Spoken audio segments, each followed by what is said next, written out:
U.S. opposition to this resolution should come as no surprise. It is unacceptable for what it does say. It is unacceptable for what it does not say. The United States has been clear. We would not support any measure that fails to condemn Hamas. In recent months, Hamas has rejected numerous ceasefire proposals, including one over the weekend. We cannot allow the Security Council to reward Hamas's intransigence. In line with this Council's responsibility for the maintenance of international peace and security. Thank you.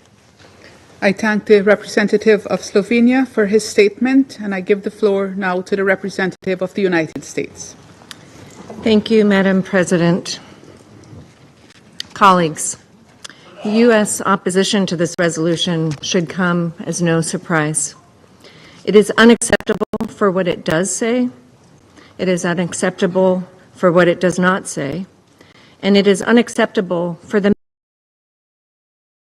manner in which it has been advanced. The United States has been clear. We would not support any measure that fails to condemn Hamas and does not call for Hamas to disarm and leave Gaza. In recent months, Hamas has rejected numerous ceasefire proposals, including one over the weekend, that would provide a pathway to end this conflict and release the remaining 58 hostages. We cannot allow the Security Council to reward Hamas's intransigence. After all, it was Hamas who started this brutal conflict on October 7th, 2023, when Hamas perpetrated the worst massacre of Jews since the Holocaust. Hamas has sustained it ever since in a manner that threatens Israel's security and prolongs Palestinian anguish. It is Hamas that continues to threaten Israelis and puts Palestinian civilians in Gaza in harm's way every day, using them as human shields. They have brutally suppressed those brave enough to challenge its despotic rule. It is inexplicable that many members of this council still refuse to acknowledge that Hamas could end this conflict tomorrow by surrendering and laying down its arms. It is unconscionable that the UN still has not labeled and sanctioned Hamas as a terrorist organization. In addition to refusing once again to condemn Hamas for the cowardly and evil acts that set this brutal conflict into motion, this resolution contains other serious defects. The United States has taken the very clear position since this conflict began that Israel has a right to defend itself, which includes defeating Hamas and ensuring they are never again in a position to threaten Israel.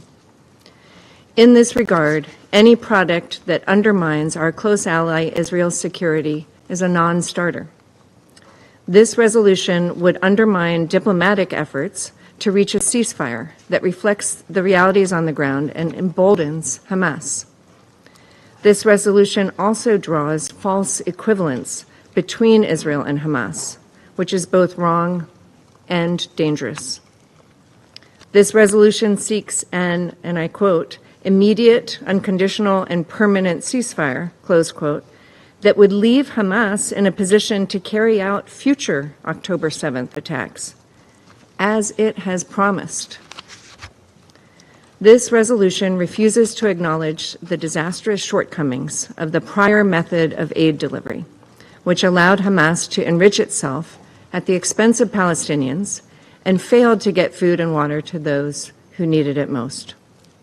No one wants to see Palestinian civilians in Gaza go hungry or thirsty. We instead urge the UN and NGOs to support the Gaza Humanitarian Foundation to help it safely deliver aid without being diverted by Hamas. The GHF has emphasized it will deliver aid consistent with the humanitarian principles of humanity, neutrality, impartiality, and independence. Colleagues, we've been clear that in order to move forward, Hamas and other terrorists must have no future in Gaza. As Secretary Rubio has said, if an ember survives, it will spark again into a fire. This council should use its power to pressure Hamas to accept the proposal on the table. Only after the terror group's removal can Israel be secure within its own borders, and can Gaza advance toward a brighter and more prosperous future. Subscribe to One India and never miss an update.